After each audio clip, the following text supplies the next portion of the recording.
සහිනයා මිද්දය.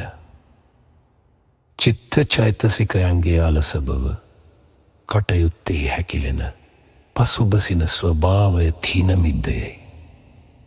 එයද අනේකාකාරයෙන් පහළව වජ්ජා කරන ධර්ම යුග්මයකි. සමාධිවේශයෙන් වජ්ජක තීන මිද්දය. මේ සාමාන්‍ය ජනයාට නොව සමාධිය වඩන යෝගාවචරයන්ට ඇතිවන යෝගාවචරයන් රවටන ධර්මයකි.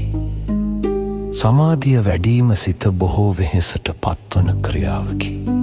සිත වෙහෙසට පත් වූ කල්ලිහයට අනුව ශරීරයේ ඇතැම් ශුක්ෂ්ම ඉන්ද්‍රියෝ දවෙහෙසට පත්වෙති.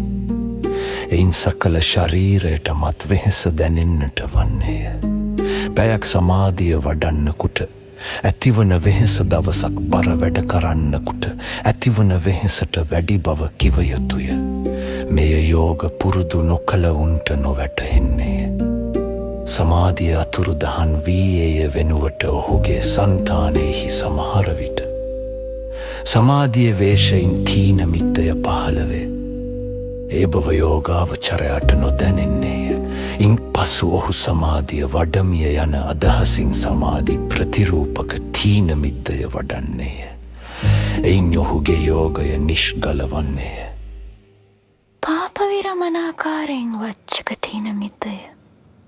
යම් කිසි පාපක්‍රියාවක් කරන්නට බලාපොරොත්තුවෙන් සිටින අවස්ථාවක දෙහි අලස බවට හේතුවන අධික ශීතල අධිකෝෂ්ණය සාගින්න අන්ධකාරය ගිලංබව යනාදි කරුණක් ඇතිවුවහොත් සමහර විට තීන මිද්ද.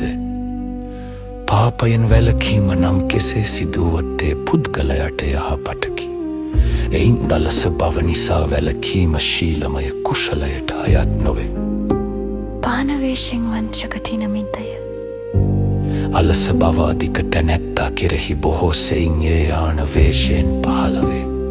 මහන්සි විය යුතු යම් කිසිවක් කළ යුතු අවස්ථාව පැමිණි කල්හි අලසයාගේ සිත්හියේ දෙය කිරීමෙන් ප්‍රයෝජනයක් නැතැයි කියා හෝ උත්සාහ කළතේ දේ නොකළ හැකිය කියා හෝ හැඟීමක් ඇතිවේ. තීන මිද්ද හිරාන වේශයෙන් තහලවීමය. එයින් වංචිත තැනැත්තේ කළ යුත්තාන්තරින්නේය.